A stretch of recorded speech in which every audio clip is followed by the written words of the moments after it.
ହବ madam phone କଲେ ଦେବି ଚାଲେ ଚାଲେ ମୁଁ ତ ବାନ୍ଧିକି ରଖିବି ଆଜି ଚାଲେ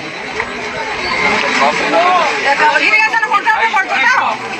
ଭାଙ୍ଗି ଯାଅ ଏକ ଭାଙ୍ଗି ଯାଅ ତମେ ଭାଙ୍ଗିଛ ତମେ ଯାଇ ଭାଙ୍ଗିଛି ତମେ ଯାଇ ଭାଙ୍ଗିଛି ହାଣିଛି ବନ୍ଧ ଏଇ ହାଣିଛି ବନ୍ଧ ତମେ କଣ୍ଟ୍ରାକ୍ଟ କରିବ ବୋଲି ସବୁ ଏଇଆ କରୁଛ ଲୋକଙ୍କୁ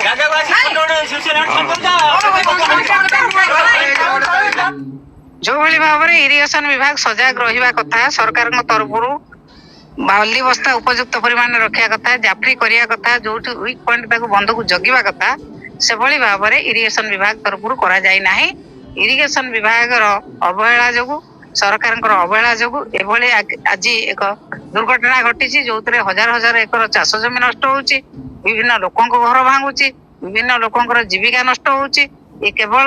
ସରକାରୀ ଉଦାସୀନତା ପାଇଁ। ଆପଣ ଦେଖୁଛନ୍ତି ଏତେ ବଡ ବନ୍ୟା ହେଇଛି ମହାନଦୀ ବଢିଛି ବୈତରଣୀ ବଢିଛି ବ୍ରାହ୍ମଣୀ ବଢିଛି ଖରସ୍ରୋତା ବଢୁଛି ହୁ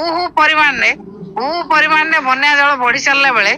ମାନନୀୟ ମୁଖ୍ୟମନ୍ତ୍ରୀ କୋଉଠି ଅଛନ୍ତି? ମାନନୀୟ ମୁଖ୍ୟମନ୍ତ୍ରୀ କୋଉଠି ବର୍ତ୍ତମାନ? ମାନନୀୟ ମୁଖ୍ୟମନ୍ତ୍ରୀ ଏଇ ସମୟରେ ଦିଲ୍ଲୀ ଯିବାର ଥିଲା ତାଙ୍କ ପାଖରେ କଣ ଓଡିଶାର ଭୌଗୋଳିକ ସ୍ଥିତି କିଛି ପହଞ୍ଚୁ ନାହିଁ ଓଡିଶାର ପରିସ୍ଥିତି ବିଷୟରେ ସେ କଣ ଜାଣୁନାହାନ୍ତି? ଯେତେବେଳେ ଏତେ ବଡ ବଡ ବନ୍ୟା ଆସୁଛି ସେତେବେଳେ ବିଜେପିର ନେତା ମାନେ ଯାଇକି ଦିଲ୍ଲୀରେ ତାଙ୍କର ଚର୍ଚ୍ଚାରେ ରହିଛନ୍ତି କିଏ କୋଉ ମନ୍ତ୍ରୀ ହବ କିଏ କୋଉ ବିଭାଗ ନବ